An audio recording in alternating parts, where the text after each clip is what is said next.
another episode of makeup tutorial. Ang tag natin ngayon is fantasy na pwedeng pang cosplay or pwedeng maging makeup for video game streaming. And then mag-unbox din tayo ng bagong budol from Watson. Yes, nabudol na naman tayo ng sale. I wasted everyone's money, I wasted everyone's everything, and I feel bad. Ang makeup na i-unbox natin ngayong araw is Detail Cosmetics. Yung nabili ko, yung isa is eyeshadow, and then ito naman is contour, tsaka blush. Meron na rin siyang highlighter. Before we start, tignan muna natin kung ano ba tong Detail Cosmetics. So, ang Detail Cosmetics, according to Google, according to their website, ang Detail Cosmetic is a Filipino makeup brand. So, ang ganda niya, diba? Kasi gawang Pilipino siya.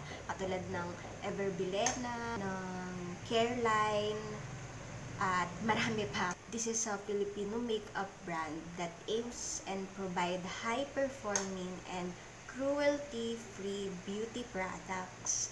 So, isa yun sa magandang katangian nitong makeup na to.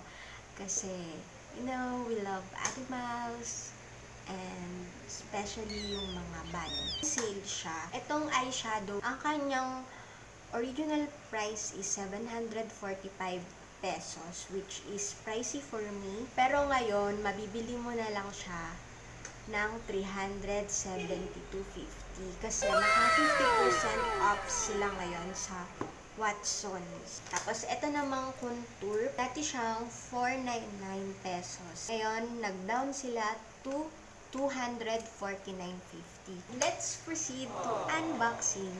Yay! I-unbox muna natin itong contour blush.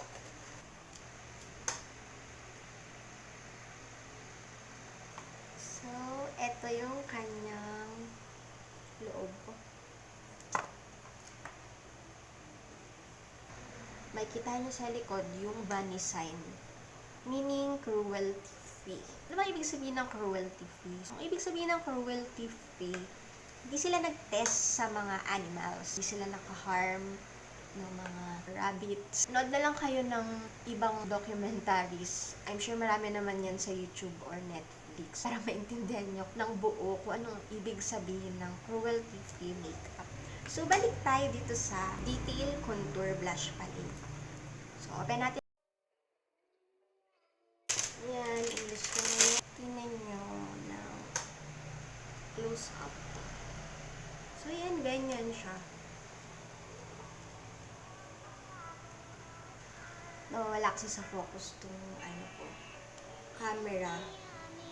So, ayan, meron tayong pang-contour, dalawang shades ng pang-contour, tapos isang shade ng bronze or bronzer, and then highlighter, tapos dalawang shade ng blush. This is good choice of makeup para sa mga beginners. I think this is a good buy. Kasi set na siya. Ngayon, itry naman natin i-swatch yung product para makita natin kung gaano ka pigmented itong mga colors. Ito yung itsura niya kapag na-swatch mo na siya sa kamay. Hindi siya ganun ka super pigmented para sa skin tone ko.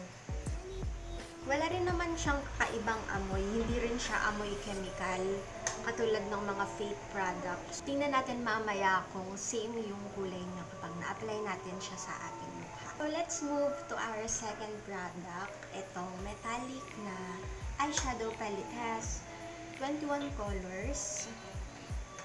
Hindi ko pa rin ito nabubuksan as in ngayon lang. Pero nakita ko naman yung shades niya upon buying. Okay. So, meron siyang mirror na kasama. Ang dami niyang colors. So, diba? Ang bongga.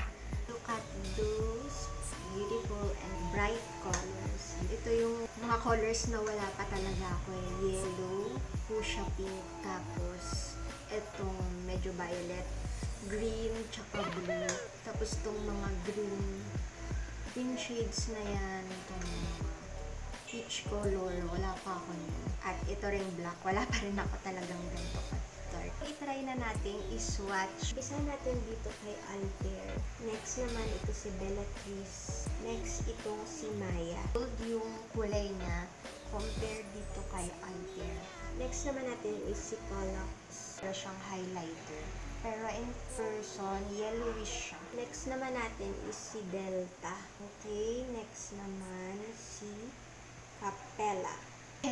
Halos magkakulay sila ni Pollux. Arcturus. Next is itong si Electra. Next si Hades. Next naman is si Triton. Next si Nysa. Okay, next naman natin is itong si Cade. Try naman natin si Pallas. Next is si Mira. Next si Blackhole. Next is si Deneb. Next shades, metallic blue yung kulay niya. Ito naman, metallic green. Baka umabot na ako sa kilikili ko. Okay, yung next naman is itong si Sirius. Ganda niya, para siyang deep tint. This is Rana. Maging favorite ko. Si Talita. Before tayo maglagay ng makeup, i-prep muna natin yung skin natin. So, lilinisan ko muna siya with toner, tapos mag-a-apply ako ng sunscreen. Hindi ko nabuburahin yung konting kilay na meron ako. Lumabas kasi ako kanina. Kaya meron na akong kilay, pilik mata, at eyeliner. So, hindi ko na yung tatanggalin.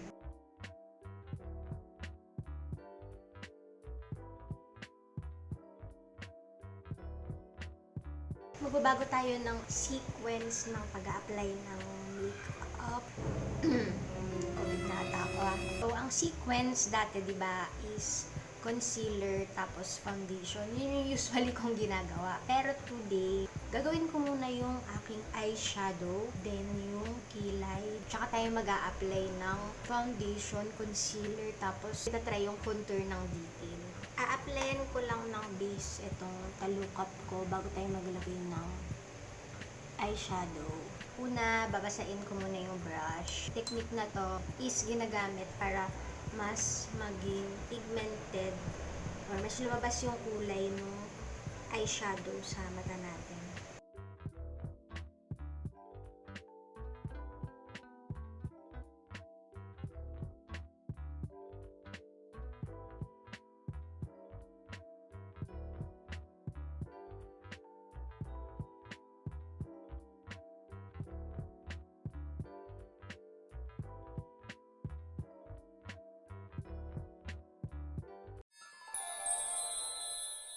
Tapos papatungan natin ito, purple-ish na color. Patungan natin yung edges.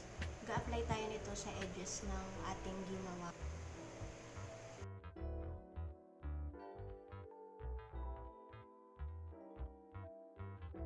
Nagmukha na tayong kalaban ng Power Rangers. Hanap tayo ng pink. Denim. Yung medyo grayish. Inner hanggang gitna yung ating eyelids. For the last color, itong green sinash. Ito siya. Then, tsaka natin i-blend.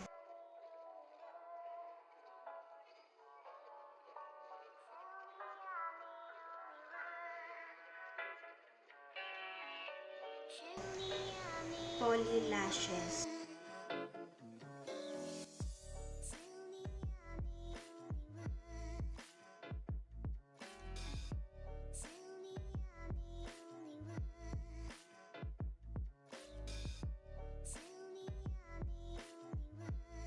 Ang next nating susubukan is itong contour blush pa ng Detail Cosmetics. Stroke lang natin pataas yung brush. Nilagay sana ako sa noo, kaya lang kasi susuotin natin wig mamaya is meron namang bangs. So, hindi rin natin ma-appreciate. Kaya hindi naman maglalagay ng contour. Kasi matataktaan din naman yung noo natin. Ito yung napili kong color. Then, last is yung highlighter. Favorite part ko sa pag-makeup. Okay, so nalagay din natin ng ating contour, blush, highlighter. I-blend na natin.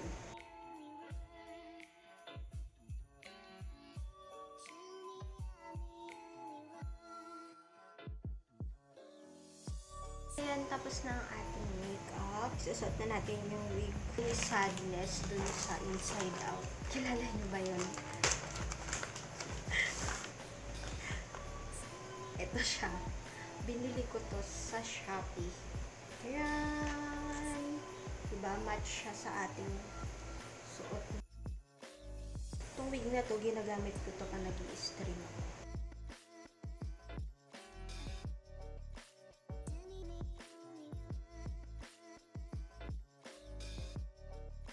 Ikaw dito. If you're a streamer or you're a gamer, you can try this makeup look. Cute siya tingnan sa camera. Pero sa personal, sobrang kapal niya talaga. Ayan, sana nagustuhan niyo yung vlog natin today. Sana nagustuhan niyo yung makeup tutorial na ginawa natin. See you next time. Bye-bye!